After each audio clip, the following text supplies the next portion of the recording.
अध्याय 1 और 2 में आपने देखा अवंती नगरी के समीप बसे तेलीवाड़ा गांव में रहती थी कुख्यात 90 वर्ष की जादूगरनी डोसी और वहीं नागदामिनी की अपूर्व सुंदरी पुत्री देवदमनी। उसकी सुंदरता देखकर महाराज विक्रमादित्य ने प्रण किया कि वे हर हाल में उसे अपनी अर्धांगिनी बनाएंगे। लेकिन नागदामिनी ने शर्त रखी, यदि आप देवदमनी को शतरंज में हरा देंगे तभी विवाह संभव है। राजा ने चुनौती स्वीकार की परंतु हार गए। निराश न होकर वे अपने कुलदेवता के पास पहुंचे। कुलदेवता ने उपाय बताया, स्वर्ण डिबिया में बंद एक दिव्य गुटिका है, इसके बल से देवदमनी को हराया जा सकता है। इधर देवलोक में इंद्र प्रसन्न होकर देवदमनी को 3 उपहार देते हैं, कभी न मुरझाने वाली पुष्पमाला, रत्न जटित नूपुर और वही स्वर्ण डिबिया। देवदमनी अपने सौंदर्य और विजय में डूबी रही, पर उसे आभास भी न हुआ कि बेताल और उसकी पत्नी अदृश्य रूप से वह डिबिया पहले ही छीन चुके हैं। यानी देवदमनी का सबसे बड़ा बल अब उसके हाथ से निकल चुका था। बेताल मुस्कुराकर बोला, महाराज यह तो बस शुरुआत है, असली परीक्षा अभी बाकी है। अब यहीं से अध्याय 3 आरंभ होता है। सभी देवता देवी सिकोत्री को प्रणाम कर प्रस्थान कर गए। अग्निवैताल अपनी पत्नी संग अदृश्य होकर बाहर निकला। इंद्र की भेजी 4 दासियां भी लुप्त हो गईं। अदृश्य वैताल ने विक्रम का कंधा ठपठपाया। विक्रम तुरंत सतर्क हो उठे और भीड़ से अलग आ गए। कुछ दूर जाने पर वैताल प्रकट हुआ। महाराज आपका कार्य पूरा हो चुका है। इंद्र ने 3 अनमोल उपहार दिए थे, एक ऐसी पुष्पमाला जो कभी न मुरझाए, दूसरा रत्न जटित नूपुर और तीसरा स्वर्ण पात्र में रखी यौवन संरक्षक गुटिका। ये सब मेरे पास है और देवदमनी को इसका आभास भी नहीं। अब हमें शीघ्र अवंती लौटना चाहिए। तभी वैताल की पत्नी मुस्कुराकर बोली, महाराज इन वस्तुओं को लेकर आई तो मैं थी, आपका मित्र तो बस शेख ही बघार रहा है। विक्रम ने दोनों की ओर देखकर कहा, मेरी नजर में तुम दोनों एक ही हो, मैं तुम दोनों का आभारी हूं। वैताल तुरंत बीच में बोल पड़ा, कर्तव्य निभाने में आभार की आवश्यकता नहीं होती, बस आप मेरा हाथ पकड़ लें। देवदमनी के लौटने से पहले हमें पहुंचना होगा, मेरी पत्नी एक चमत्कार करेगी। विक्रम चौंके, चमत्कार? वैताल हंस पड़ा, देवदमनी जिस वृक्ष पर बैठकर आई है उसी पर बैठकर लौटेगी। अभी देखिए वह मंदिर से बाहर निकल रही है, उसके हाथ में करंडक है पर उसे पता नहीं कि वह खाली है। जैसे ही वृक्ष अवंती की ओर उड़ान भरेगा, मेरी पत्नी अदृश्य होकर उस पर बैठ जाएगी। रास्ते में जब वृक्ष सरोवर के ऊपर से गुजरेगा, वह करंडक नीचे गिरा देगी। देवदमनी समझेगी कि उपहार की 3 वस्तुएं जल में खो गई। विक्रम गंभीर स्वर में बोले, तो इस कार्य का सारा यश तुम्हारी पत्नी को मिलेगा। वैताल पत्नी ने कहा, महाराज मैं जानती हूँ, देवदमनी से पूर्व ही मुझे वृक्ष पर बैठ जाना है। वैताल और विक्रम भी आकाश मार्ग से उड़ चले। कृष्ण पक्ष की चतुर्दशी, तारों का मंद प्रकाश पृथ्वी पर पड़ रहा था। देवदमनी वृक्ष पर बैठ गई। ये विचित्र भाषा में कुछ मंत्र बोली और उसी क्षण वृक्ष विमान की भांति आकाश में उड़ने लगा। लगभग 1 घटिका के बाद वह वृक्ष एक सरोवर के ऊपर से जा रहा था। देवदमनी ने उस करंडक को एक डाली पर रखकर उसको हाथ से पकड़ रखा था। अचानक करंडक देवदमनी के हाथ से छूटा। देवदमनी चौंकी, नीचे विशाल सरोवर दिखाई दिया। अब क्या हो? तारों के मंद प्रकाश में उसने देखा कि करंडक सरोवर में जा गिरा है। उपहार स्वरूप प्राप्त वस्तुओं का मिलना अब अशक्य है, यह उसने जान लिया। कुछ ही क्षणों में वृक्ष सरोवर को पार कर आगे बढ़ गया। कार्य पूरा कर वैताल पत्नी अदृश्य रूप से वृक्ष को छोड़कर अपने स्वामी की ओर उड़ गई। अवंती के राजभवन में जब तीनों पहुंचे तब प्रातकाल होने वाला ही था। वैताल ने देवदमनी को उपहार में प्राप्त 3 वस्तुएं महाराज विक्रम को सौंप दी। विक्रम ने उन्हें रुकने का आग्रह किया पर वे रुके नहीं और कक्ष से ही अदृश्य हो गए। विक्रम विश्राम करने के लिए एक आसन पर बैठे। प्रातकाल का समय हो गया। राजगायकों ने प्रार्थना गान प्रारंभ कर दिया था। वाद्यकारों के वाद्य भी प्रातःकाल का अभिनंदन कर रहे थे। दास दासी जागृत होने लगे। विक्रम ने एक दास को बुलाकर छोटी पेटिका मंगाई। वह महाराज को इतना जल्दी जागृत हुए देखकर आश्चर्यचकित रह गया। वह तत्काल गया और छोटी पेटिका ले आया। महाराजा विक्रम ने कहा, मेरे स्नान की तैयारी कर। दास प्रणत होकर चला गया। विक्रम ने उस छोटी पेटिका में सबसे नीचे गुटिका वाली स्वर्ण डिबिया, उसके ऊपर स्वर्ण नूपुर और उसके ऊपर पुष्पमाला रखी। फिर उस छोटी पेटिका को लेकर वे अपने खंड में गए। उसका निजी परिवारक रामदास उठ गया था। वह नमन कर बोला, महाराज लगता है आप अभी अभी पधारे हैं।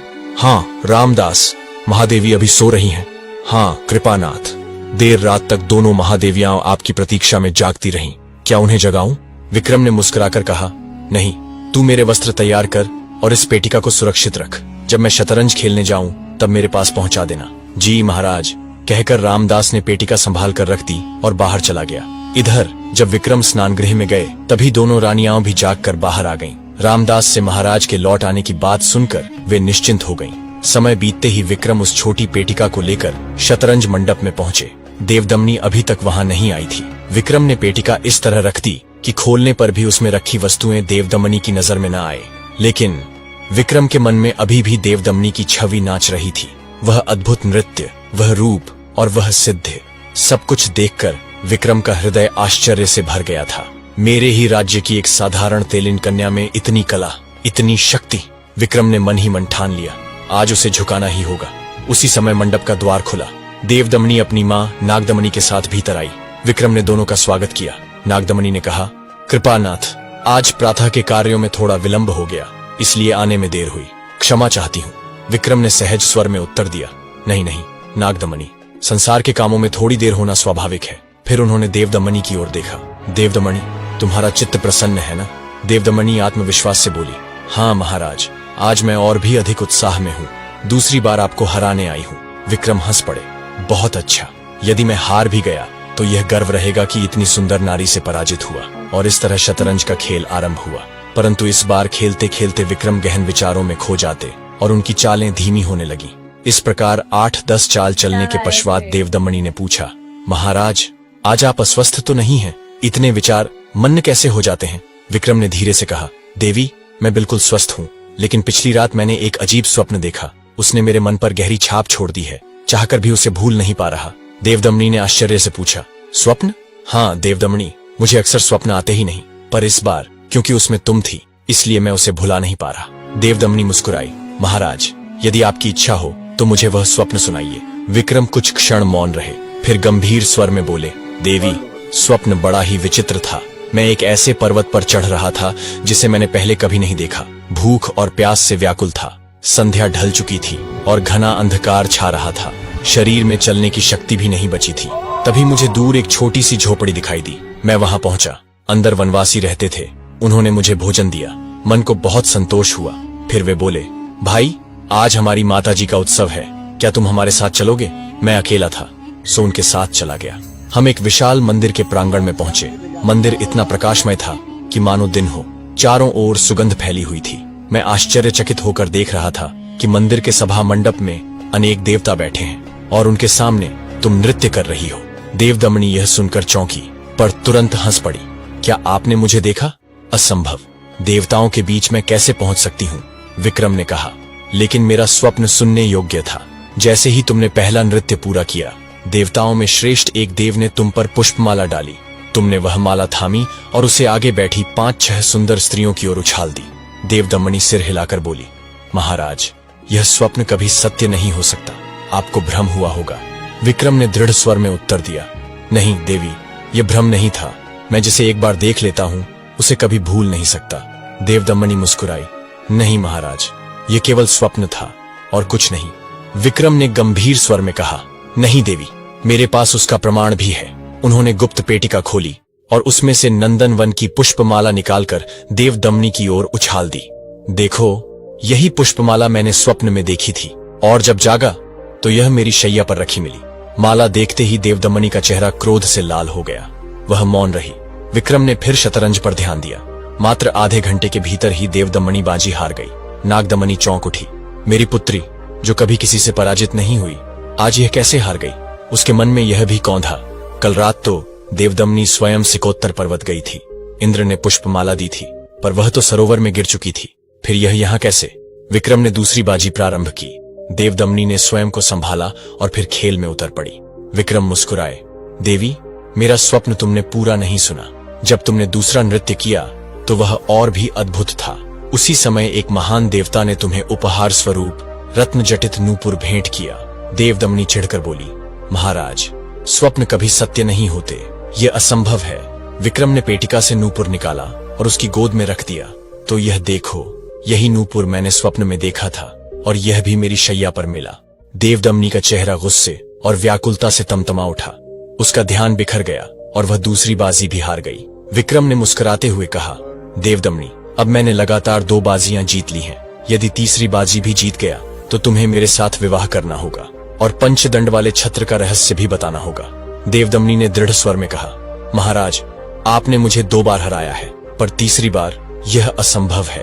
विक्रम ने हल्की मुस्कान के साथ उत्तर दिया, देवदमनी, मैं तो शुरू से कहता रहा हूं कि मैं हारने का आनंद लेने आया हूं। तुम्हारे जैसी कुशल खिलाड़ी से हारना भी मेरे लिए सौभाग्य है, पर आज लगता है कि तुम्हारा मन अशांत है। यदि चाहो तो तीसरी बाजी कल तक टाल देते हैं। देवदमनी ने तीखे स्वर में कहा। नहीं महाराज, नियम के अनुसार मैं अवश्य खेलूंगी।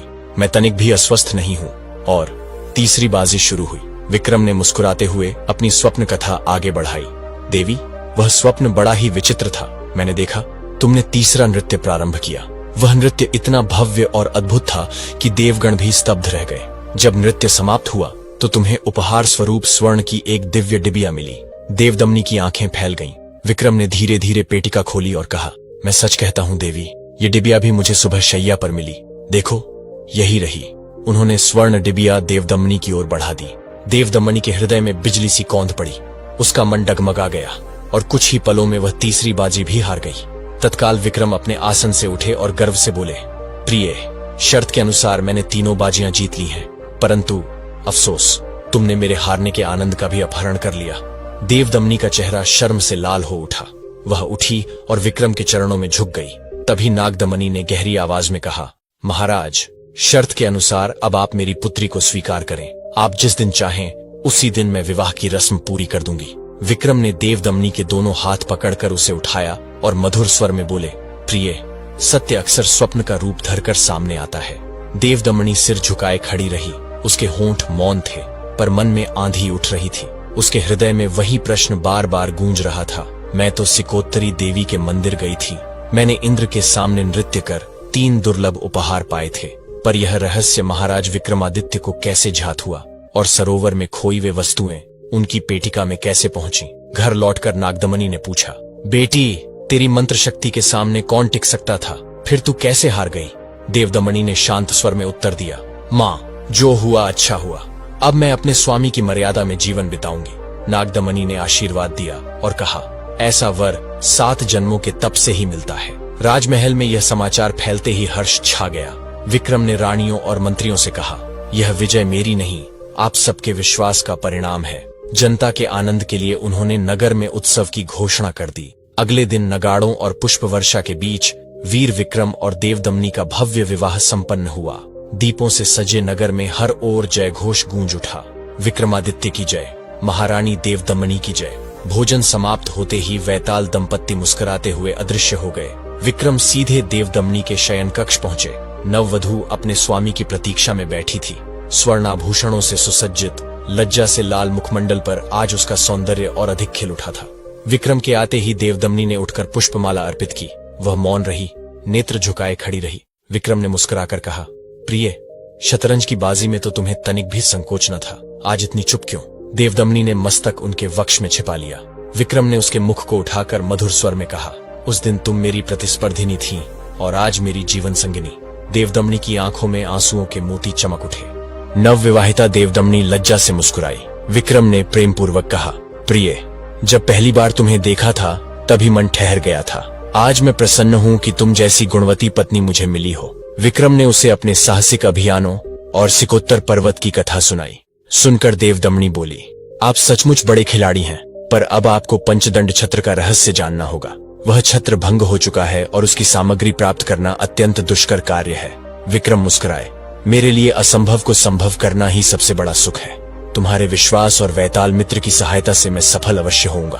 प्रेम भरी उस रात्रि के बाद अगले दिन नागदमनी स्वयं विक्रम से मिलने आई।